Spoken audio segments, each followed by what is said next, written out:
नमस्कार प्रिय छात्रों और YouTube के मेरे प्रिय दर्शकों।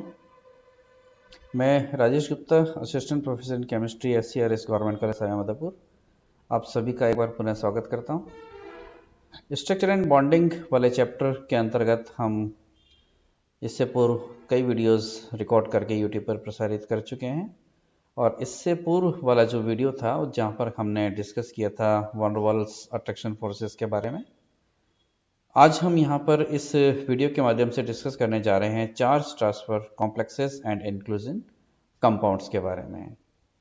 तो वीडियो को निश्चित रूप से अंत तक देखिए, आपको चार्ज ट्रांसफर कॉम्प्लेक्सेस और इंक्लूजन कॉम्प्लेक्सेस के बारे में, कंपाउंड्स के बारे में यहाँ पर जानकारी मिलेगी।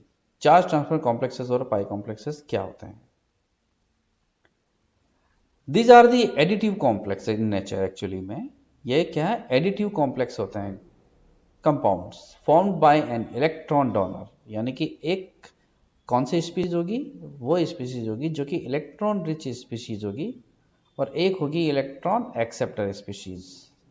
तो जो इलेक्ट्रॉन डोनर स्पीशीज वो है, वो हमारे पाई इलेक्ट्रॉन डोनर के तौर पर कार्य करती है। एरीन्स, एल्कीन्स, एल्काइंस, साइक्लोएल्कीन्स, ये सारे के सारे क्या पाई इलेक्ट्रॉन डोनर के तौर पर कार्य करते हैं। And metal cation, molecular halogen, electron deficient aromatic nucleus like picric acid, trinitrobenzene HX, ये सारे के सारे इलेक्ट्रॉन एक्सेप्टर स्पीशीज के तौर पर कार्य करती हैं। यानी कि चार्ज ट्रांसफर कॉम्प्लेक्सेस वास्तव में क्या है, या पाई कॉम्प्लेक्सेस वास्तव में क्या है? ये एडिटिव कॉम्प्लेक्स जो कि कोई एक इलेक्ट्रॉन डोनर है और एक कोई इलेक्ट्रॉन एक्सेप्टर स्पीशीज है, उनसे मिलकर के बने होते हैं। तो जो arene, alkenes, alkynes, साइक्लोएल्कीन्स pi donor है, तो हेलोजन, इलेक्ट्रॉन डेफिशिएंट एरोमेटिक्स, ये सारे के सारे क्या इलेक्ट्रॉन एक्सेप्टर होते हैं। तो जिनका प्रोसेस है कि चार्ज ट्रांसफर कॉम्प्लेक्स किस प्रकार से बनते हैं, वो हम इस प्रकार से समझ सकते हैं कि मान लीजिए कि एक डोनर है और दूसरा एक्सेप्टर है, तो दोनों के बीच में पहले वीक बॉन्डिंग है, तो उसके पश्चात इलेक्ट्रॉन जो डोनर है वहां से एक्सेप्टर को दे दिए जाते हैं। Weak intermolecular forces are acting between D and A. महत्वपूर्ण क्या है कि डी और ए के बीच में यहां पर कोई केमिकल बॉन्डिंग नहीं है, ये दोनों के बीच में क्या है, एक प्रकार की वीक इंटरमोलिकुलर अट्रैक्शन फोर्सेस ही कार्य करता है। Electron acceptor species complexed with the pi electron of donor. ये जो इलेक्ट्रॉन एक्सेप्टर स्पीशीज है वो डोनर के पाई इलेक्ट्रॉन के साथ में कॉम्प्लेक्सेशन करती है। There is no significant and defined sigma bond. ध्यान रखना, क्या किसी भी प्रकार का सिग्निफिकेंट या डिफाइंड सिग्मा बॉन्ड नहीं है डोनर और एक्सेप्टर के बीच में। इंस्टेड इलेक्ट्रॉन्स फ्रॉम टू और मोर atom of donor shared with the two और मोर एटम ऑफ एक्सेप्टर, यानी कि डोनर के दो या अधिक परमाणुओं के जो इलेक्ट्रॉन हैं वो एक्सेप्टर के दो या अधिक परमाणुओं के साथ में शेयर्ड रहते हैं। एग्जाम्पल्स क्या क्या हो सकते हैं? चार्ज ट्रांसफर कॉम्प्लेक्सेस के बारे में जो महत्वपूर्ण है वो इनके एग्जाम्पल्स ही हैं।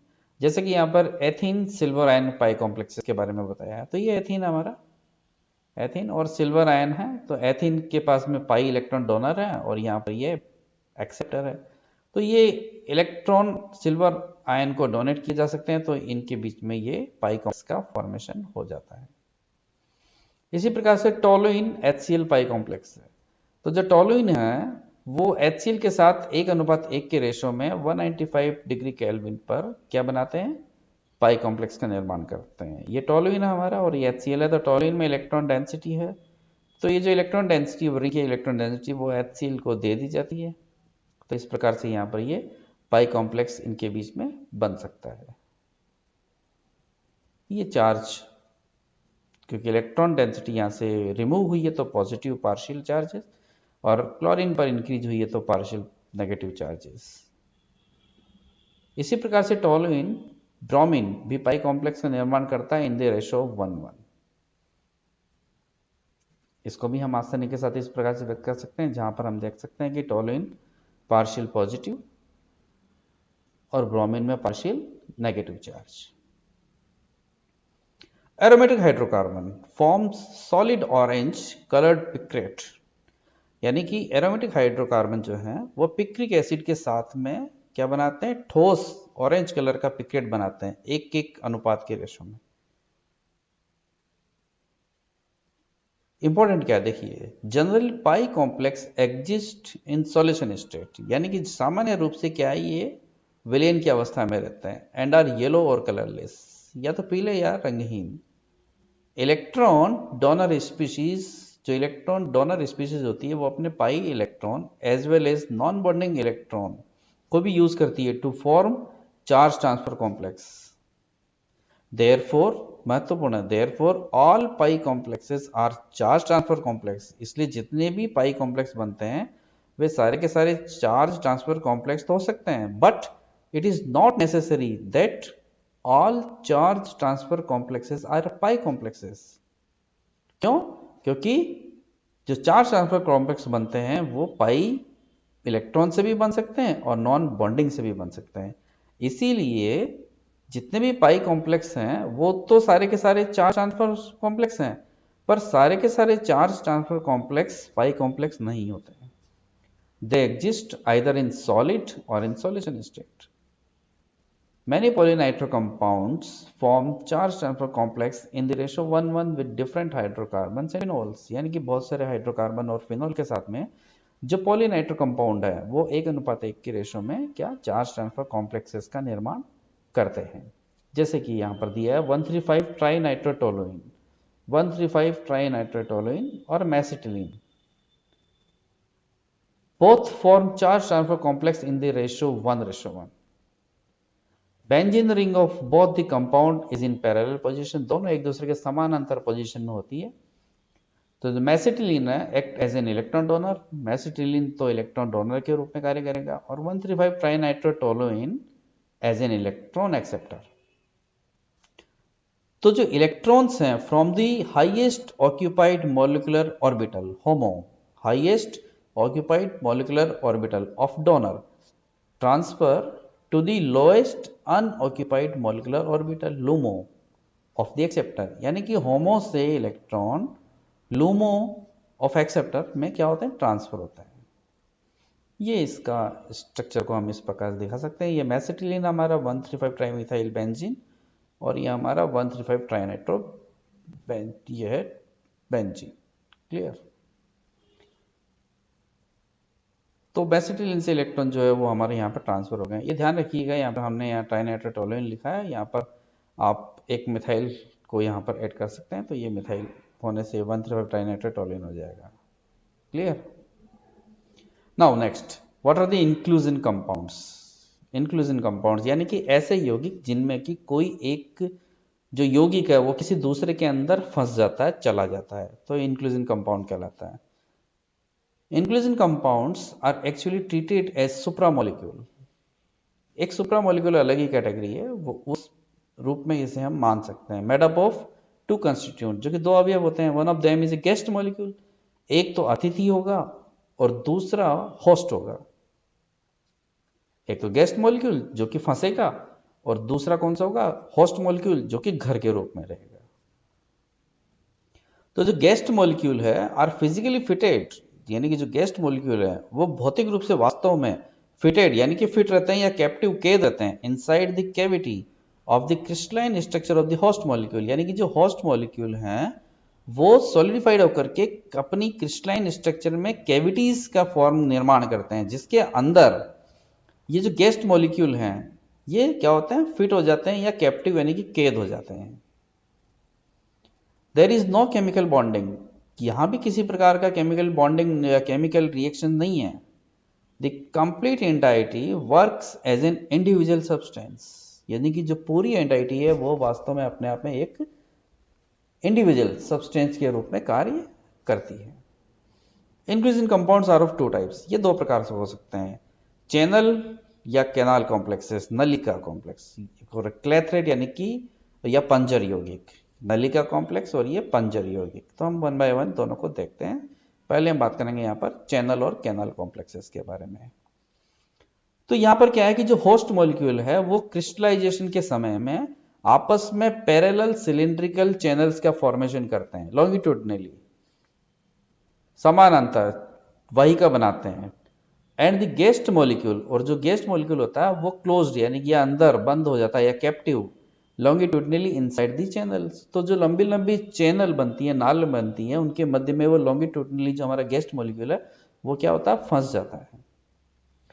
There is certain minimum length of, important है ध्यान रखना यहाँ पर ये कि there is certain minimum length of carbon chain of a homologous series, यानी कि कोई एक सजातीय श्रेणी है उसमें न्यूनतम कार्बन चेन की जो लेंथ है फॉर गेस्ट मॉलिक्यूल है ना, गेस्ट मॉलिक्यूल के लिए, below which there is no possibility of forming channel complex, यानी कि उसके नीचे वाले जो अणु हैं वो चैनल मॉलिक्यूल का निर्माण नहीं कर सकते।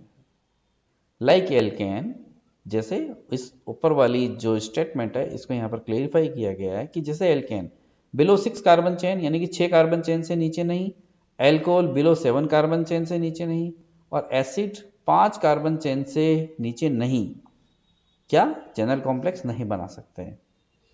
यानी कि यदि कोई एसिड होगा तो वो 5 कार्बन से कम चेन वाला यदि है, ब्यूटानोइक एसिड है, तो वो नहीं बना पाएगा, केवल पेंटानोइक एसिड या उससे ऊपर वाले बना पाएंगे। इसी प्रकार से 6 कार्बन यानी कि हेक्सेन से नीचे वाले जो एल्केन्स हैं वो चैनल कॉम्प्लेक्सेस नहीं बना पाते।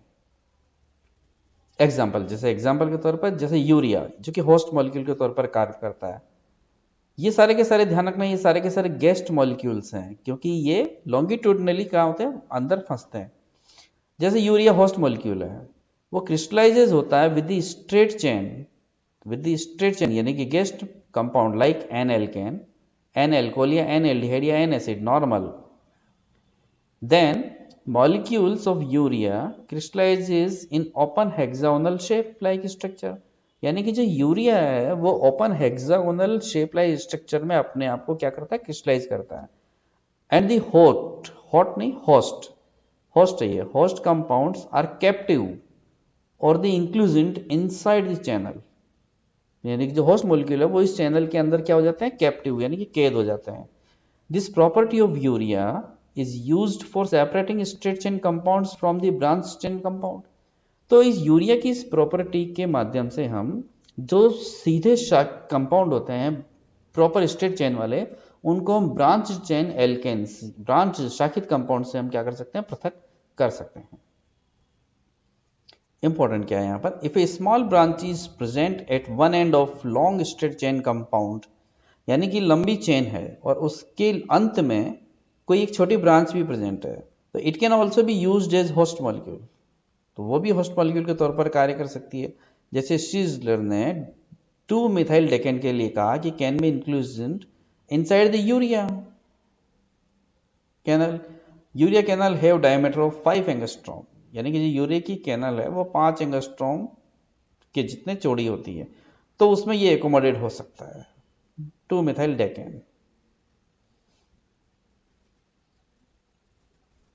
Inclusion compounds of urea are formed, कैसे बनते हैं, as formed by the mixing the methanolic solution of urea, यानी कि यूरिया का methanolic solution लिया और the methanolic solution of guest molecule लिया, inclusion compounds is precipitated out। तो जो inclusion compound है वो क्या होता है, अवक्षेप के रूप में पृथक हो जाता है। These inclusion compounds are used in resolution of racemic mixture। In inclusion compounds का उपयोग क्या है, रेसिमिक मिश्रणों के वियोजन में भी काम में आ सकता है। And also for separating geometric isomers, जो ज्यामितीय आइसोमर होते हैं उनको भी पृथक करने में ये काम में आ सकता है। They can be easily decomposed by heating और बाय डिसोल्विंग वाटर, इन्हें आसानी से क्या विघटित किया जा सकता है, सिर्फ गर्म करने से भी या जल में घोलने से मात्र से भी। यूरिया के जैसा ही है thiourea. Thiourea is having structure like urea and can form channel complex also, ये भी चैनल कॉम्प्लेक्स बना सकता है। Diameter of its channel is 7 angstrom, इसकी जो चैनल की जो डायमीटर है वो 7 एंगस्ट्रॉम है, which is 1.5 times of urea channel, यानी कि यूरिया की चैनल से भी 1.5 गुना ज्यादा। Hence large molecule can easily be fitted inside its channel। तो जो बड़े अणु हैं वो इसकी चैनल के अंदर आसानी से फिट हो सकते हैं। It forms inclusion compounds with branch chain और साइक्लिक कंपाउंड्स ऑल्सो, यानी कि अब थायोयूरिया की चैनल में जो ब्रांच चेन कंपाउंड है हमारे या साइक्लिक कंपाउंड्स है वो भी क्या इंक्लूजन हो सकते हैं। ये इंक्लूजन कंपाउंड चैनल और कैनल कॉम्प्लेक्सेस जो यूरिया का हमने एग्जांपल दिया था उसकी इमेजेस हैं। ये इस प्रकार से हेक्सागोनल शेप में ये अपने आप को व्यवस्थित कर लिया है इन्होंने। ये एक प्रकार का ऊपर से इमेज है हेक्सागोनल, और ये बीच में चैनल में ये हमारा गेस्ट मॉलिक्यूल है जो कि अंदर लंबी, आप समझ सकते हो इसे कि ये पूरी चैनल है, नाल है। ये इस प्रकार से दिखता है ये चैनल, ये यूरिया का हेक्सागोनल शेप्स है और ये चैनल में ये हमारा एल्केन जो है ये लगे हुए हैं। Now second category is the clathrate और केज कॉम्प्लेक्सेस, यानी कि पंजर यौगिक। These are also considered as inclusion compounds. इन्हें भी हम इंक्लूजन कंपाउंड्स की कैटेगरी के अंदर डालते हैं। यहाँ पर जो होस्ट मॉलिक्यूल है वो क्या बनाता है, एक मॉलिक्यूलर केज, एक आणविक पंजर बनाता है with definite and limiting size while crystallization, यानी कि जब वो क्रिस्टलीकृत होता है तो उस समय वो एक निश्चित और सीमित साइज की क्या बनाता है, मॉलिक्यूलर केज का निर्माण करता है। तो जो गेस्ट मॉलिक्यूल हैं वो are then captive inside these cage like structure. तो जो गेस्ट मॉलिक्यूल है वो इस पंजर नुमा संरचना के अंदर क्या हो जाते हैं, कैद हो जाते हैं या बंद हो जाते हैं। तो निश्चित रूप से guest molecule size must be smaller compare to the cage size.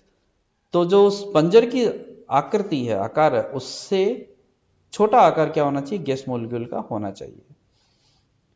जैसे कि यहां बताया गया कि व्हेन क्विनोल, जो कि हाइड्रोक्विनोन होता है, जब क्रिस्टलीकृत होता है in the water saturated solution of SO2, then the molecule of hydroquinone behaves as host molecule and SO2 molecule captive inside to form clathrate compound. तो यानी कि जब क्विनोल क्रिस्टलीकृत होता है, कब, किसके साथ में, सल्फर डाइऑक्साइड का सैचुरेटेड सॉल्यूशन ऑफ वाटर में, तो होस्ट मॉलिक्यूल के रूप में तो कार्य करता है हाइड्रोक्विनोन, और sulphur dioxide molecule as a guest के तौर पर कार्य करता है, जो कि वहां पर क्या है, एज ए कैप्टिव अवस्था के अंदर, कैद अवस्था के अंदर रह जाता है और क्लेथरेट कंपाउंड का निर्माण होता है।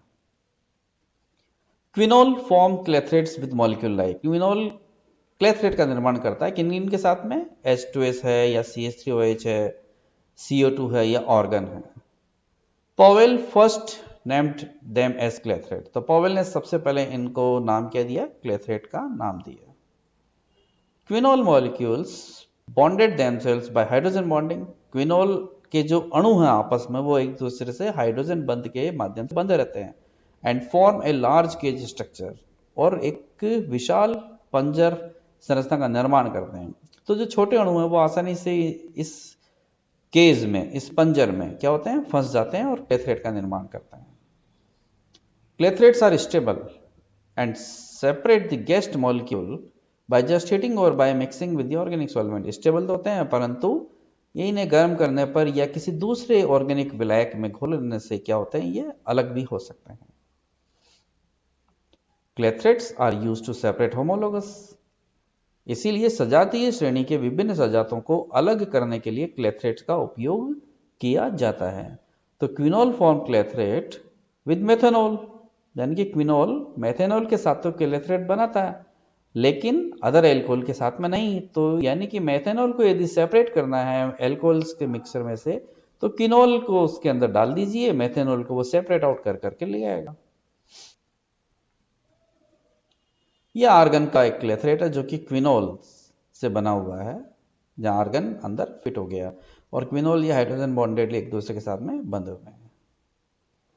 इसी प्रकार से ये आप देख सकते हैं यहाँ पर, ये एक लार्ज मॉलिक्यूल एटम है अंदर और ये फंसा हुआ अंदर। इसी प्रकार से ये और स्ट्रक्चर है इनकी।